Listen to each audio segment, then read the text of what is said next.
We think of our world as filled with stuff, like buildings and cars, buses and people. And nowhere does that seem more apparent than in a crowded city like New York.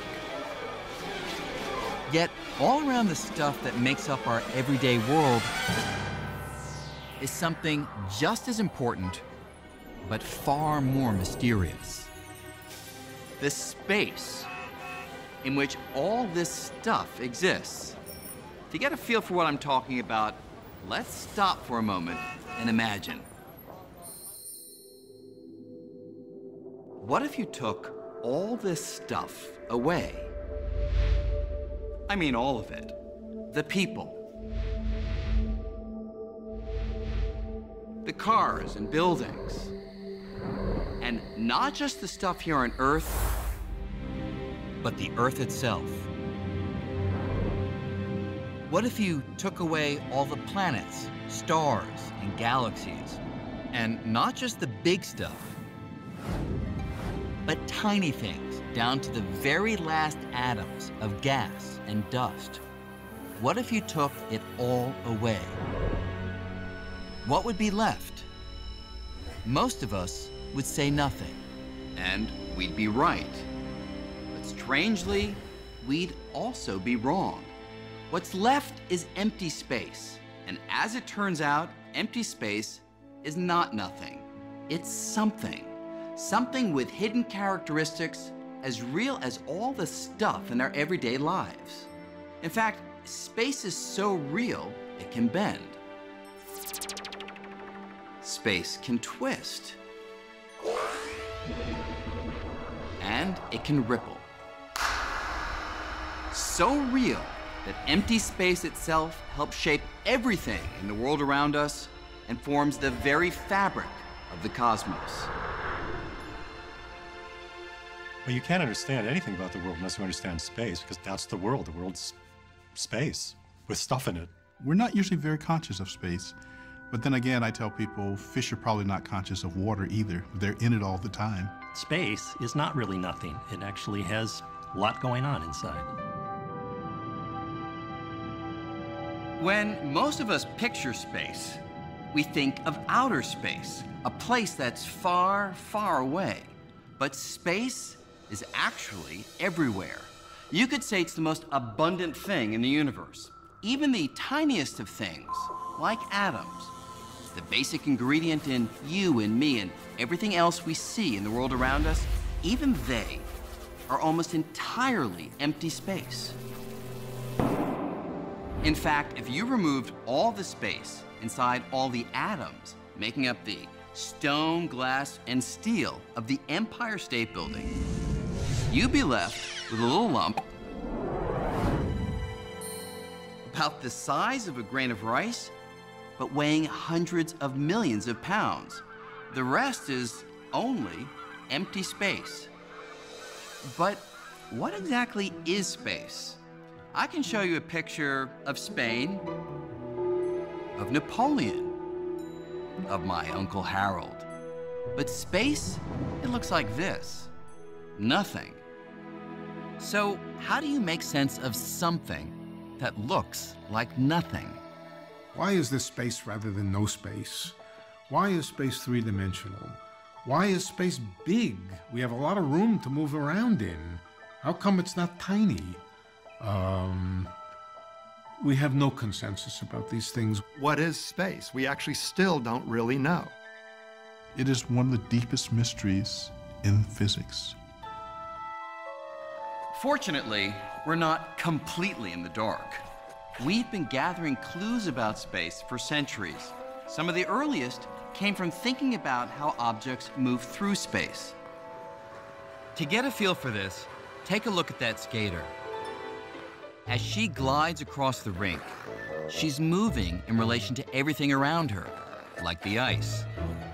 And when she goes into a spin, not only can she see that she's spinning, she can also feel it. Because as she spins, she feels her arms pulled outward. But now let's imagine that you could take away all the stuff around her, from the rink to the most distant galaxies. So the only thing left is the skater spinning in completely empty space. If the skater still feels her arms pulled outward, she'll know she's spinning. But if empty space is nothing, what is she spinning in relation to? Imagine you're that skater. When you look out, you don't see anything. It's just uniform, still blackness all around you. And yet, your arms are being pulled outwards. So you say to yourself, what could I be spinning with respect to? Is there something out there that I'm not seeing?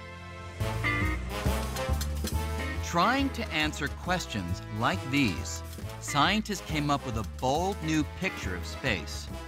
And the key was to make something out of nothing.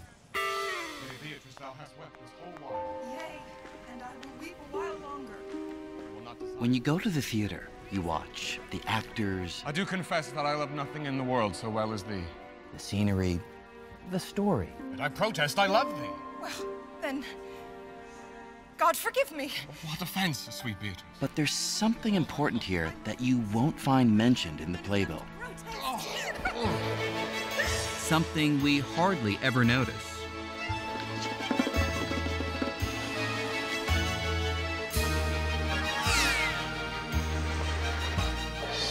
The stage.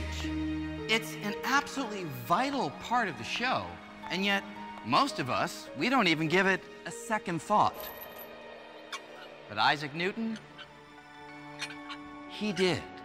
This is how the father of modern science pictured space, as an empty stage. To Newton, space was the framework for everything that happens in the cosmos, the arena within which the drama of the universe plays out. And Newton's stage was passive, absolute, eternal, and unchanging. The action couldn't affect the stage, and the stage couldn't affect the action. By picturing space in this way, Newton was able to describe the world as no one had ever done before. His unchanging stage allowed him to understand almost all motion we can see around us, yielding laws that can predict everything from the way apples fall from trees to the path the Earth takes around the sun. These laws work so well that we still use them for the things we do today, from launching satellites to landing airplanes. And the laws all hinge on one radical idea: space is real. Even though you can't see it or smell it or touch it, space is enough of a real physical thing to provide a benchmark for certain kinds of motion, like that skater. Newton would say that when she spins, her arms splay out because she is spinning with respect to something, and that something is space itself. Philosophers have been debating the nature of space for a very long time. What Newton does is change the terms of the debate. And with that, essentially modern science gets born. Newton's stage was a huge hit. It enjoyed the limelight for over 200 years. But in the early decades of the 20th century, a new set of ideas emerged that shook Newton's stage to its very foundation. Ideas put forward by a young clerk working in a Swiss patent office. His name? Albert Einstein. Einstein grew up in the late 1800s, at the dawn of the age of electricity. Electric power was lighting up cities, giving rise to all kinds of technologies Newton could never have imagined. All of these developments tapped into something that had captivated Einstein since he was a child: light. Not light bulbs and street lamps, but the very nature of light itself. And it was his fascination with one particularly weird feature of light, its speed, that would lead Einstein to overturn Newton's picture of space. To see how, let's take a ride.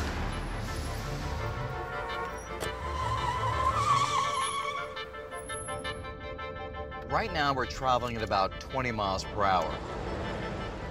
to go faster, all the driver needs to do is step on the gas, and the cab speed changes. Now, you can feel that change, but you can also see it on the cab speedometer or on one of those radar speed signs. Okay, you can slow it down now. But now imagine that instead of measuring the speed of the cab, you have a radar sign that measures the speed of the light coming off its headlights. That sign would measure the light traveling at an astounding 671 million miles an hour. Now, when the cab starts moving, you'd think that the speed of the light would increase by the same amount as the car. After all, you'd think that the moving cab would give the light an extra push. But surprisingly, that's not what happens. Our radar sign or any measurement of light speed will always detect light traveling at 671 million miles per hour, whether the cab is moving or not. But how could this be? How could all measurements of light speed always come out the same? If you're running at a wall, it's coming at you faster than if you're standing still with respect to that wall. But that's not true with light. The speed of light is the same for everybody. That's really extraordinary. So here's how Einstein made sense of this extraordinary puzzle. Knowing that speed is just a measure of the space that something travels over time, Einstein proposed a truly stunning idea. That space and time could work together, constantly adjusting by exactly the right amount, so that no matter how fast you might be moving when you measure the speed of light, it always comes out to be 671 million miles per hour. To respect that absolute quality about light, time had to cease to be absolute, space had to cease to be absolute, and those two had to become relative in such a way that they slosh between each other. If space and time being flexible sounds unfamiliar, it's only because we don't move fast enough in everyday life to see it in action. But if this cab could move near the speed of light, the effects would no longer be hidden. For example, if you were on a street corner as I went by close to the speed of light, you see space adjusting so that my cab, it would appear just inches long. And you'd also hear my watch ticking off time very slowly. But from my perspective, inside the cab, my watch would be ticking normally, and space in here would appear as it always does. But when I look outside the cab, I'd see space wildly adjusting, all to keep the speed of light constant. So with Einstein, time and space are no longer rigid and absolute. Instead, they meld together with motion, forming a single entity that came to be called space-time. I think as we live our life every day, we live with a Newtonian picture of space and time. It's something that we are comfortable with. But Einstein was able to make reason conquer sense. And that really was the genius of Einstein. This notion that space and time are unity, to me, is one of the greatest insights that has ever occurred in science. It's so counterintuitive to everything we've ever experienced as human beings. And in the hands of Albert Einstein, this new picture of space would solve a deep mystery having to do with the most familiar force in the cosmos: gravity. Newton knew that gravity is a force that attracts objects to each other, and his laws predicted the strength of this force with fantastic precision. But how does gravity actually work? How does the Earth pull on the moon across hundreds of thousands of miles of empty space? They behave as if they're connected by some kind of invisible rope. But everyone knew that wasn't true. And Newton's laws provided no explanation. Einstein found that no Band-Aid patches would fix Newtonian gravity. He had to invent a mechanism for it. He had to understand it. After puzzling over this problem for more than 10 years, Einstein reached a startling conclusion. The secret to gravity lay in the nature of space-time. It was even more flexible than he had previously realized. It could stretch like an actual fabric. This was a truly radical break from Newton. Think of this table as space-time, and think of these balls as objects in space. Now, if space-time were nice and flat, like the surface of this table, objects would travel in straight lines. But if space is like a fabric that can stretch and bend, well, this may seem a little strange. But watch what happens if I put something heavy on the stretchy space-time fabric.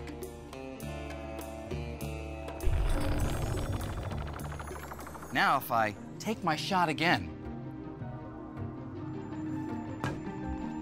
the ball travels along an indentation in the fabric that the heavier object creates. And this, Einstein realized, is how gravity actually works. It's the warping of space-time caused by the objects within it. In other words, gravity is the shape of space-time itself.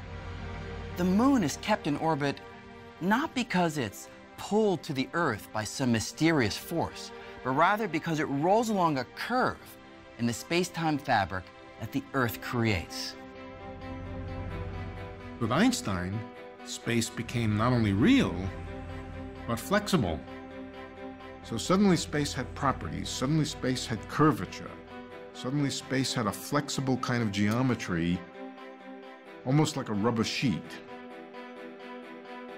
It opens up a whole new way of thinking about reality that describes the entire universe. Einstein becomes Einstein because of that observation.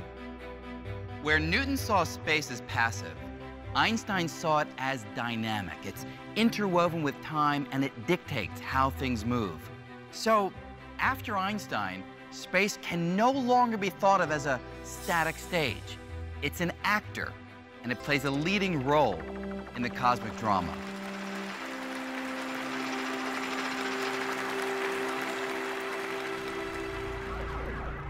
Now, it's one thing to think of space as dynamic, active, and flexible like a fabric. But is it really? Is this just a metaphor, or does it actually describe what space is? Well, Einstein's theory predicts that one way to find out would be to take a little journey to the edge of a black hole. Black holes are collapsed stars, massive objects crushed to a fraction of their original size. Gravity around them is so strong that, according to Einstein's math, a spinning black hole can literally drag space along with it, twisting it like an actual piece of cloth. The nearest black hole is trillions of miles away, making it a challenge to test this prediction. But in the late 1950s, a physicist named Leonard Schiff began searching for a way to test Einstein's ideas about space much closer to home. Schiff was inspired by something we usually think of as a child's toy, a gyroscope. He thought that if space really twists, like a fabric, a gyroscope might allow him to detect it. It was a strange idea, and he chose a strange place to share it with the world. The faculty's swimming pool at Stanford. Here, in 1959, Schiff met with two colleagues, William Fairbank and Bob Cannon. He was excited about an ad he'd seen for a high-tech gyroscope. Though it looked different, it basically worked the same as the child's toy. Then and there, the three decided to launch a device like this into orbit around the Earth. Normally, a gyroscope's axis points in a fixed direction. But if Earth is actually dragging space, then the gyroscope's axis would be dragged along with it, shifting its orientation in a way that could be measured. It was a brilliantly simple plan. There was just one problem. Einstein's theories predict that the Earth's rotation twists space by only a tiny amount. An amount so small, it would be like trying to measure the height of a penny from 62 miles away. The team spent more than 2 years trying to figure out how to make such a precise measurement. They finally devised a plan to attach 4 freely floating gyroscopes to a telescope aimed at a distant star. If space twists, then over time, the gyroscopes would no longer point at the star, since they'd get caught up in the swirl of space. And in 1962, they applied to NASA for a grant, requesting around $1 million for what would come to be called Gravity Probe B. Members of the team originally thought the project would take about 3 years. They were just a little optimistic. With an ever-growing team, Gravity Probe B became one of the longest-running experiments in history. Decade after decade was spent trying to realize the original vision, which meant launching a telescope into space and building gyroscopes that were among the smoothest objects ever created. The technology is just frightening. It was like the carrot on the front of the mule. It was like it was always 5 to 10 years away when we could do this. And it was 5 to 10 years away for about 35 years. Consuming more than 4 decades and $750 million, the project was nearly canceled by NASA 9 times. 10, 9, Finally, in April of 2004, the team gathered to witness the launch.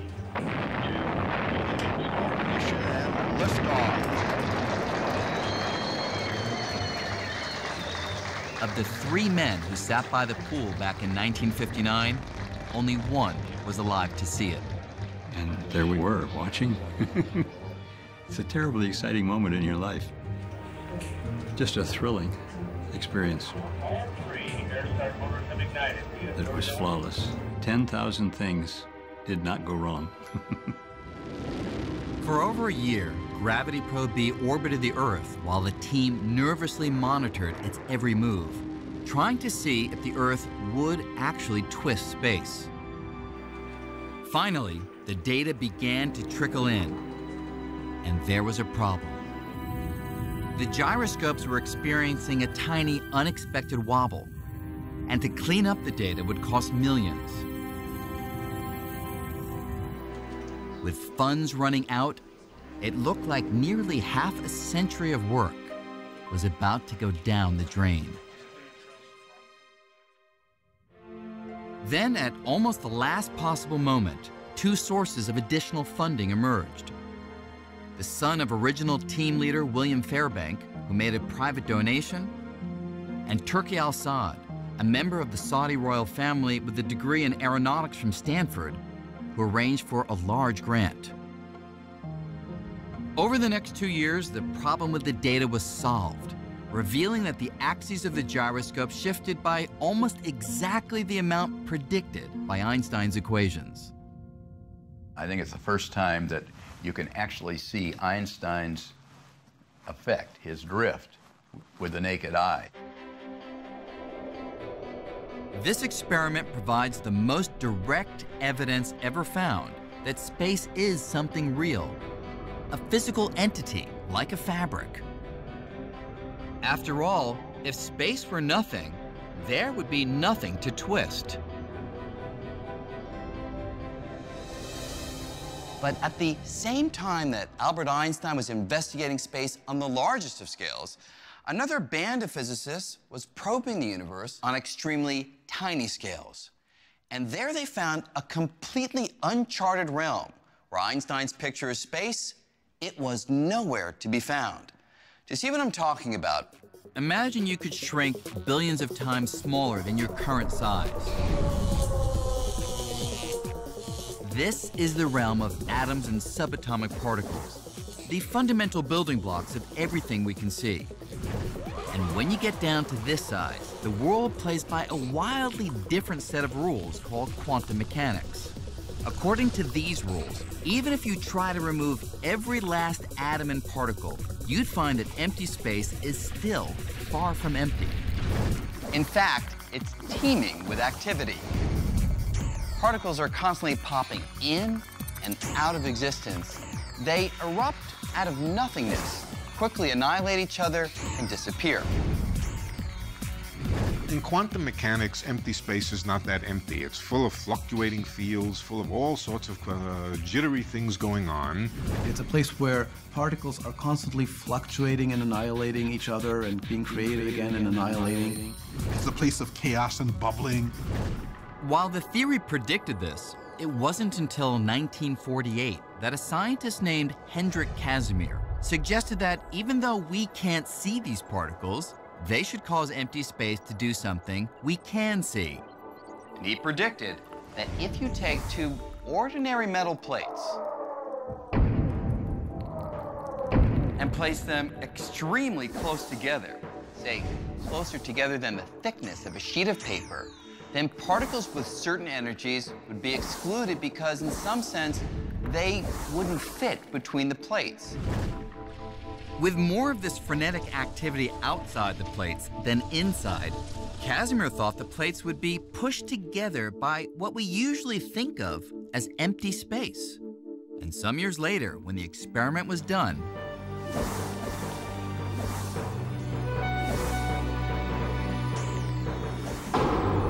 Casimir was proven right. In empty space, the plates were pushed together. So on atomic scales, empty space is not empty. It's so flooded with activity that it can force objects to move.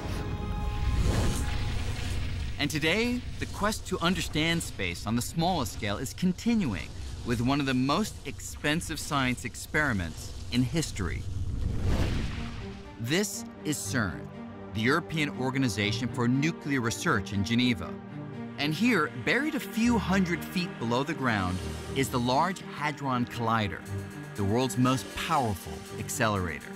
With a price tag of about $10 billion, it accelerates subatomic particles to more than 99.99% of the speed of light and smashes them into each other. In the showers of debris produced by these collisions, scientists at places like this have discovered a whole zoo of strange and exotic particles. And right now, they are chasing one of the most elusive. A particle thought to be essential to shaping everything from the atoms in our bodies to the most distant stars.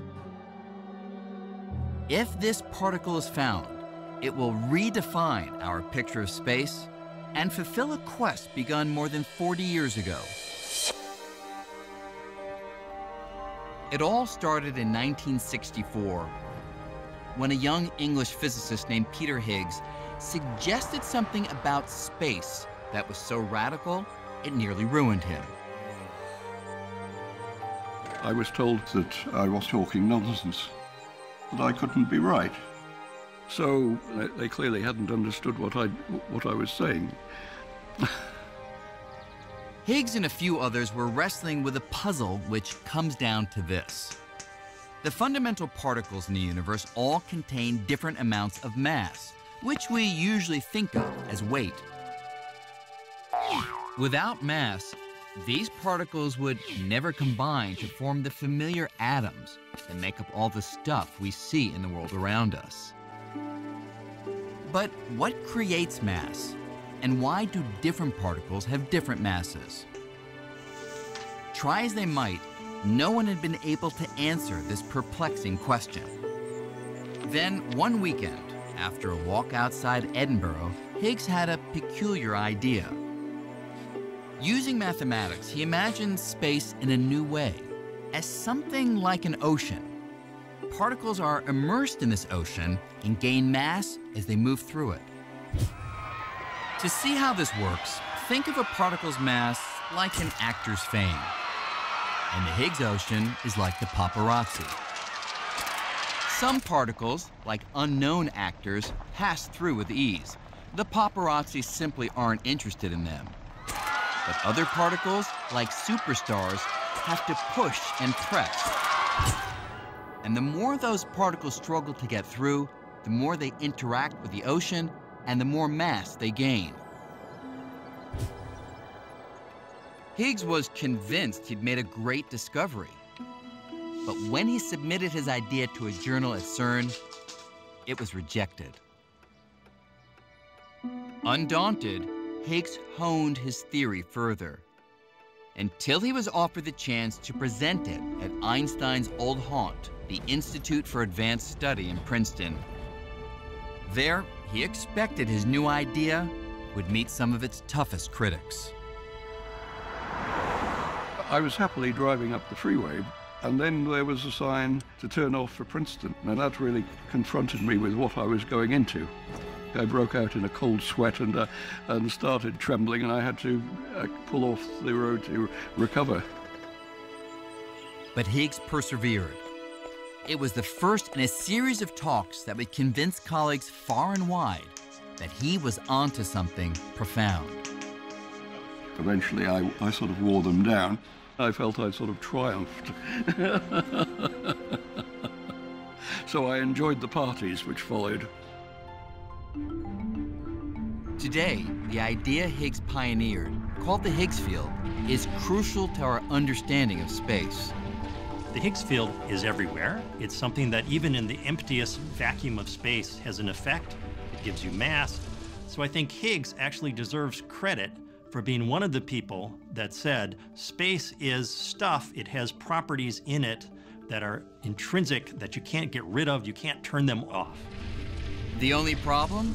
There's no physical proof that the Higgs field exists. At least not yet. But here at CERN, scientists are attempting to smash particles together with so much energy that they will knock loose a piece of the Higgs field,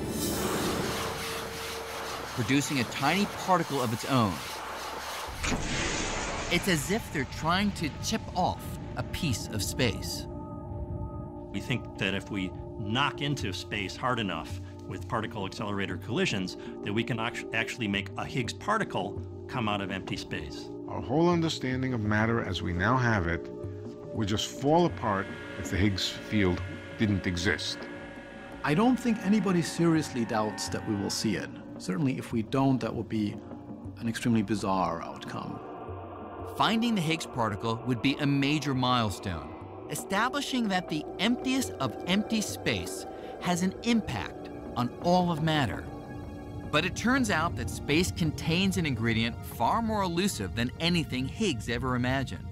An ingredient that may hold the key to the greatest of all mysteries, the very fate of the cosmos.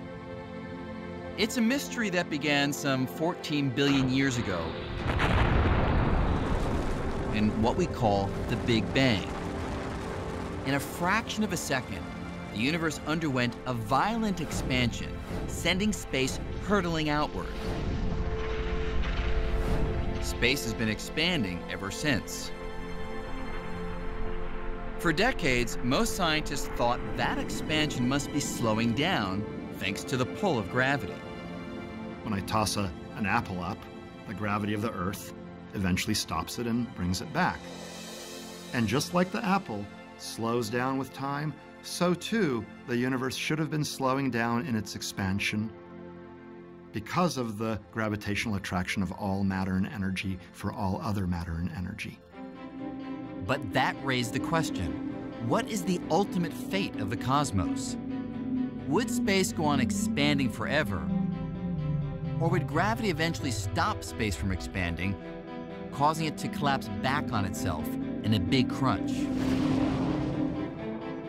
To solve this mystery, two teams of astronomers set out to measure the slowing of the expansion using a novel tool: exploding stars called supernovas. So a supernova is a star that ends its life in a massive explosion.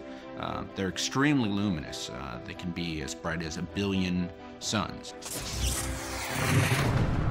What makes supernova great is that they're very similar when they explode. They all get to about the same brightness and then they fade away in just about the same way.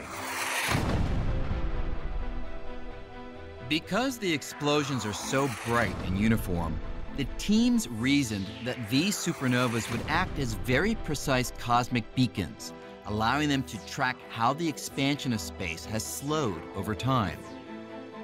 The trouble is, supernovas are extremely rare. To find enough of them, Perlmutter spent years calling astronomers around the globe, begging for time on their telescopes. We needed the biggest telescopes in the world. We needed perfect conditions. And in those perfect conditions, I would be calling people up at the middle of their night when they're trying to do some serious work, and I'd be saying, I know that you have a very busy schedule, but by any chance, if you could just squeeze in this half-hour observation, it would really be very interesting to us. When they finally had enough data to chart how much the pull of gravity was slowing the expansion of the universe, they were in for a surprise. The results looked a little bit strange. They didn't really show any slowing of the universe at all. Very surprising. Actually, a universe that's actually speeding up. It was as though space, which we really thought was nothing, actually had an inherent springiness to it. And so space did not want to be compressed. Space actually wants to push the universe apart. It looked like the universe was expanding faster and faster with time, accelerating rather than decelerating. My immediate response was, I have to figure out why this is wrong. This can't be right. But it was right, and most scientists converged on one explanation. There's something that fills space and counteracts the pull of ordinary attractive gravity, pushing galaxies apart and stretching the very fabric of the cosmos. This mysterious substance filling space has been dubbed dark energy, and it's turned our picture of the universe upside down. Over the largest distances, dark energy dominates the contents of the universe, and we don't know what it is. If you do sort of a survey, a census of all the energy in the universe, dark energy turns out to be about 70% of the universe. And up until a decade ago, nobody imagined such stuff even existed. So in essence, the weight of empty space itself is 70% of the weight of the entire universe. That's roughly the same percentage of Earth's surface that's covered by water. Imagine we didn't know what water is. That's where we stand with dark energy. We're really clueless about how to explain it. We have all of this fancy scientific apparatus of quantum mechanics and relativity and particle physics that we've developed in the last 100 years, and none of that works to explain dark energy. And the discovery of dark energy held another surprise. The idea that the universe contains such an ingredient had actually been cooked up 80 years earlier. I'll let you in on a little secret. Although he didn't call it dark energy, long ago Albert Einstein predicted that space itself could exert a force that would drive galaxies apart. You see, shortly after discovering his general theory of relativity, his theory of gravity, Einstein found that, according to the mathematics, the universe would either be expanding or contracting, but it couldn't hover at a fixed size. This was puzzling because before they knew about the Big Bang, most scientists, including Einstein, pictured the universe as static, eternal and unchanging. When Einstein's equations suggested an expanding or contracting universe, not the static universe everyone believed in, he had a problem. So Einstein went back to his equations and modified them to allow for a kind of anti-gravity that would infuse space with an outward push, counteracting the usual inward pull of gravity, allowing the universe to stand still. He called the modification the cosmological constant. Adding the cosmological constant rescued his equations. But the truth is, Einstein had no idea if this outward push or anti-gravity really existed. The introduction of the cosmological constant by Einstein was not a very elegant solution to try to find what he was looking for, a stationary universe. It achieves this effect of anti-gravity. It says that gravity sometimes can behave in such a way as not to pull things together, but to push things apart. Like the clash of two titans, the cosmological constant and the pull of ordinary matter could hold the universe in check and keep it static. But about a dozen years later, the astronomer Edwin Hubble discovered the universe is not static. It's expanding due to the explosive force of the Big Bang 14 billion years ago. That meant Einstein's original equations no longer had to be altered. And so suddenly, the need for a cosmological constant went right out the window.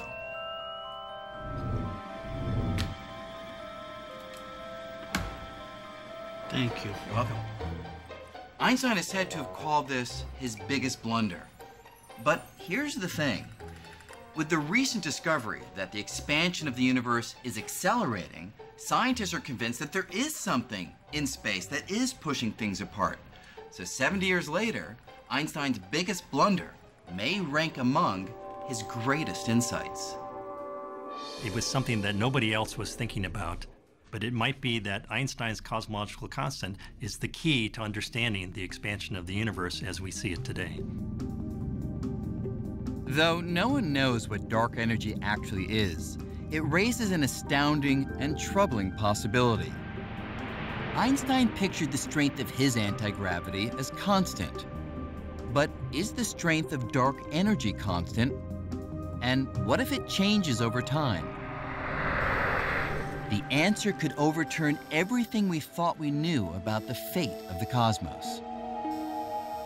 At the moment, everything in our world, from the molecules making up my body to the molecules making up the moon, is held together by forces that overwhelm the outward push of dark energy, and that's why we don't see things expanding in our everyday lives.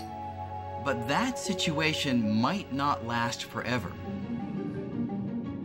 In one scenario, dark energy will continue to push the galaxies farther and farther apart until ultimately they'd be pushed so far apart that the universe would become a cold, dark, and lonely place.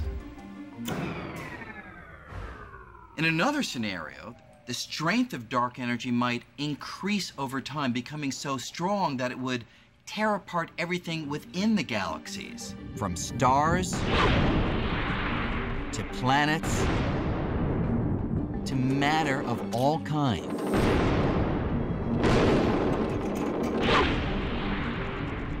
If the dark energy grows with time, then ultimately even atoms will get ripped apart when there's enough dark energy between the nuclei and the electrons to rip space apart. The big rip.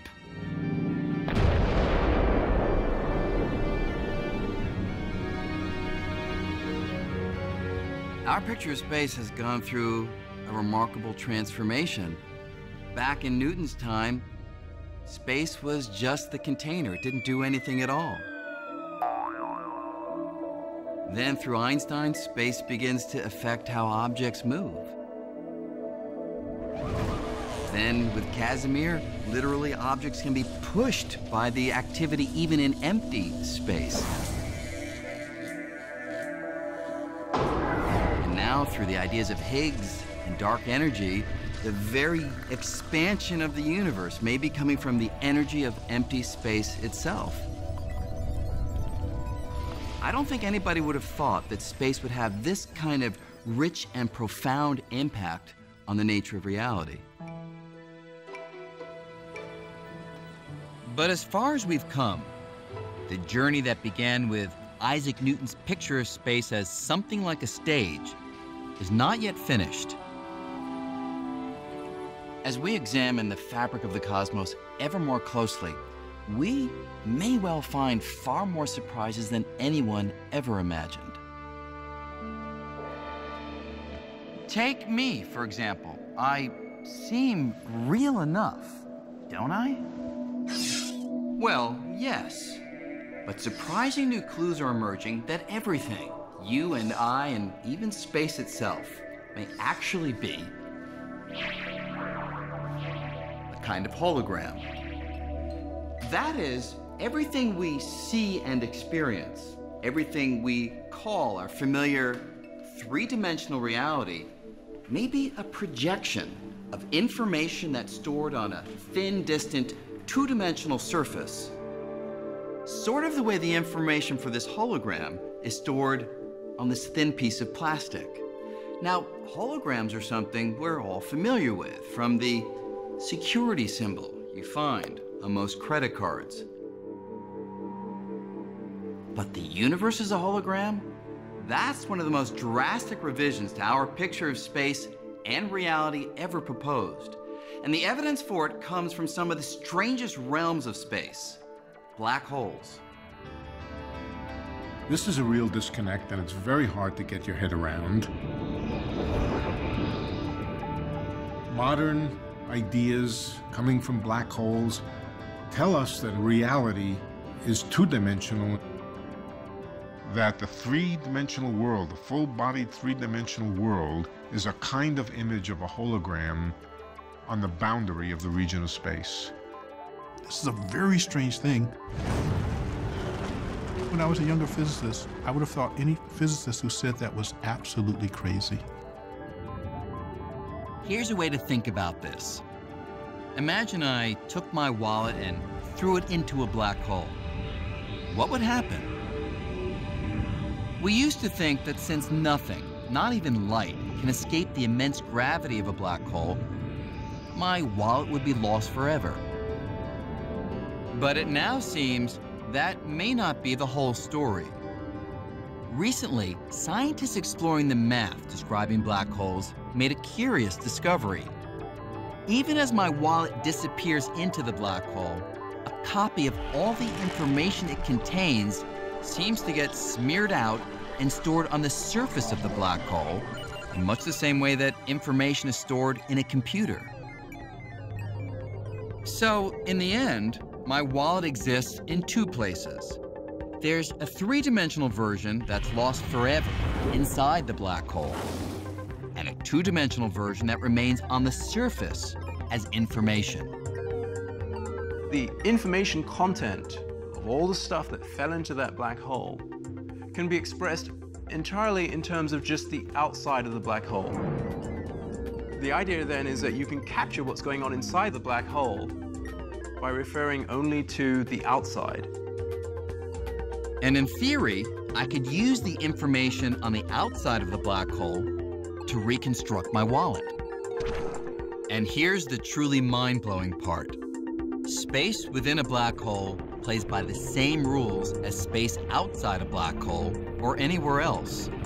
So if an object inside a black hole can be described by information on the black hole surface, then it might be that everything in the universe, from galaxies and stars to you and me, even space itself, is just a projection of information stored on some distant two-dimensional surface that surrounds us. In other words, what we experience as reality may be something like a hologram. Is the three-dimensional world an illusion in the same sense that a hologram is an illusion? Perhaps. I'm inclined to think yes, that the three-dimensional world is a kind of illusion, and that the ultimate precise reality is the two-dimensional reality at the surface of the universe.